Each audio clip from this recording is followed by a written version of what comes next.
এইটো জৈৱৰ দ্বাৰা নিৰ্মিত এটা ঘৰ। এয়া আপোনাৰ লোকেশ্যন হৈ গ'ল আপোনাৰ লখিমপুৰ। বলকচোন চাওঁ। এইটো আপোনাৰ বাৰাণ্ডাটো আগপিনে বেলকনি। এইটো কলিং বেল।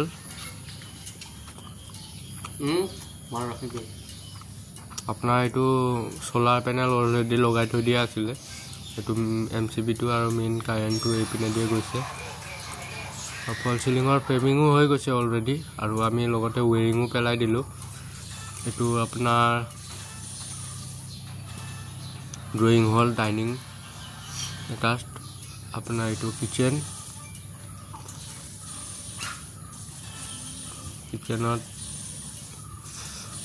মেইন বৰ্ড, তাৰপিছত আপোনাৰ এটাচ মেইন বেডৰুম।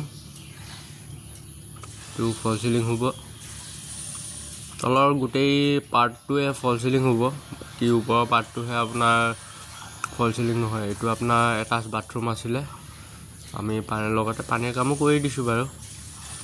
এইটো আপোনাৰ এটা বেচিন হ'ব এইখিনিত।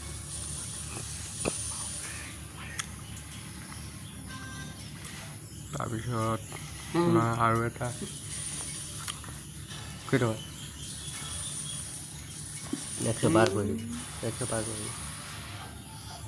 তাৰপিছত এইটো এটা বেডৰুমত আকৌ এইটো এটাচ আছে বাথৰুম।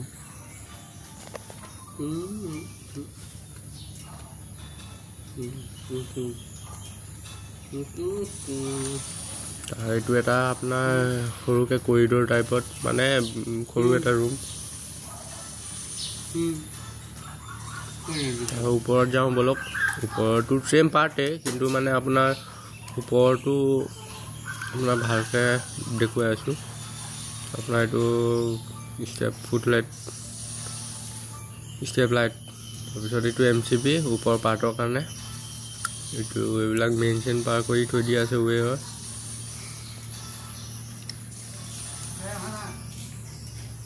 আৰু এটা বৰ্ড। এইটো আপোনাৰ ইয়াত ফল চিলিং নহয়, অকল আগপিনে ফল চিলিং হ'ব চাগে।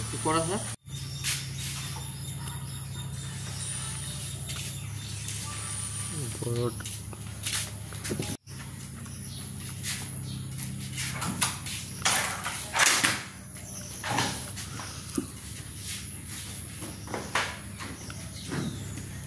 ওপৰ পাৰ্টটো চেম।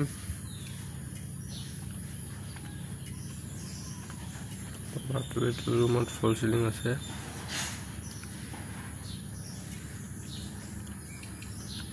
এইটো কিচেন।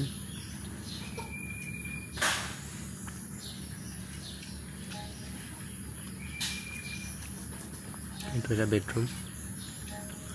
ইয়াত বহুতখিনি কনচিল হ'ব, বাকী ওপৰত পাইপিং হ'ব।